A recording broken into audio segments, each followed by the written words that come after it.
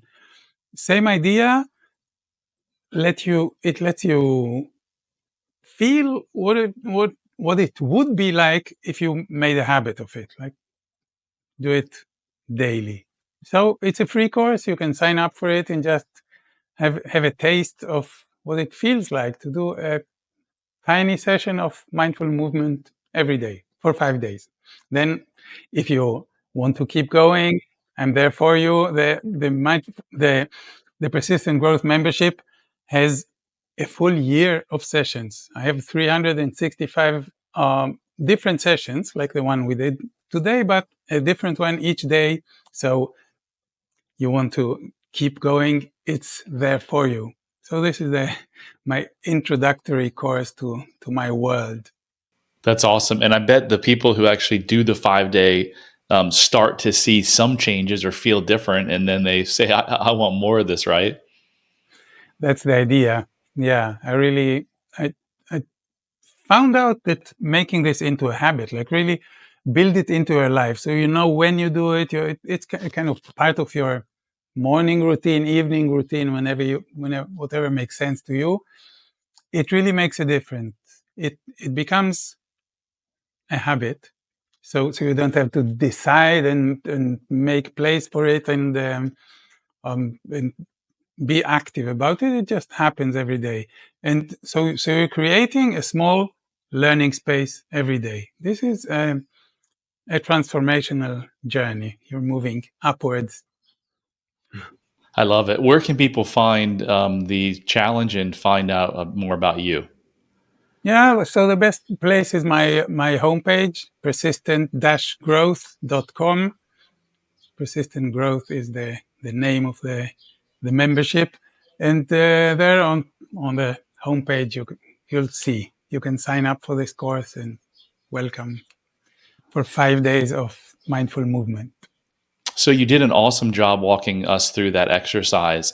Are there any other specific tactics or exercises without going through the routine again that you can just tell the listeners that if they wanted to start, it would be a helpful thing for them?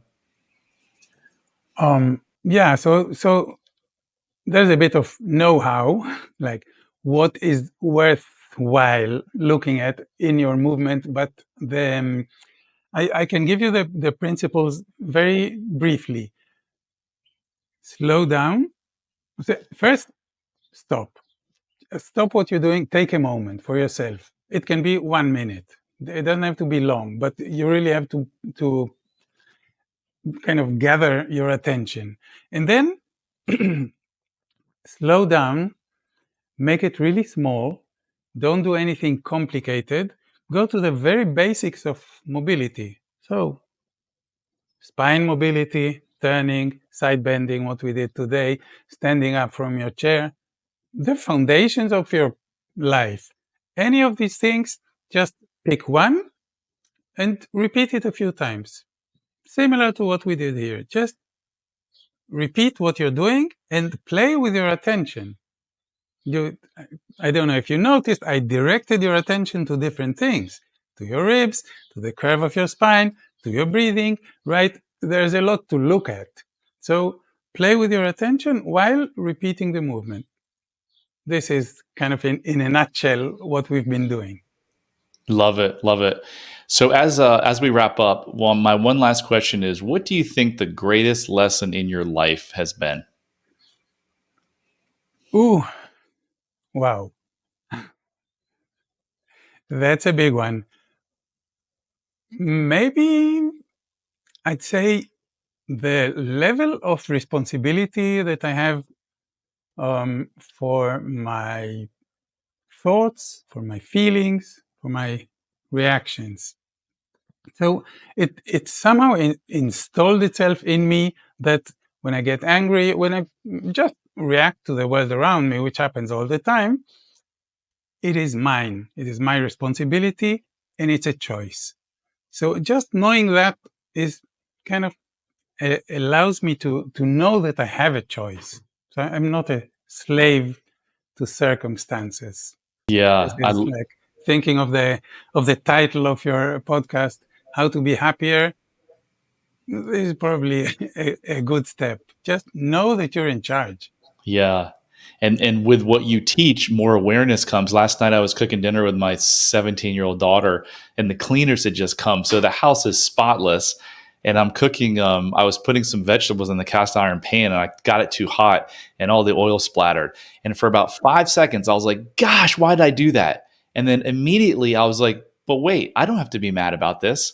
Like, I'll just clean it up when I'm done. Actually, I had her do it because that was part of I cook and you clean. And I mean, this is like 5 seconds, Michael. And I was aware that I became triggered, but I was just like, this is not a big deal. I'll wipe it up. And yes, I think it's because of all the mindfulness and meditation I've done over the last 3 years. And it's life-changing stuff. So, Michael, phenomenal stuff. Thank you so much for showing up and imparting your wisdom on us today. Thank you, Brad, for having me. It was a pleasure. So that concludes another episode of How to Be Happier for Entrepreneurs. If you've listened to before, you know that I'm on a mission to help 1 million people get rid of these hidden self-limiting beliefs that are keeping you from living a life that you truly deserve. So I can't do this alone. I need your help. So if you like this podcast, I put a lot of time and money and effort into it. Do me a small favor, rate it, review it, share it. Anything you can do to get the word out would be greatly appreciated. And until next time, love heals all. Hit subscribe if you don't want to miss out on more life-changing content. And if you're struggling, you don't have to. Go to bradchandler.com/contact. There, you can join the Facebook community of like-minded entrepreneurs, and you'll see a button to schedule your freedom and happiness call. See you on the next episode.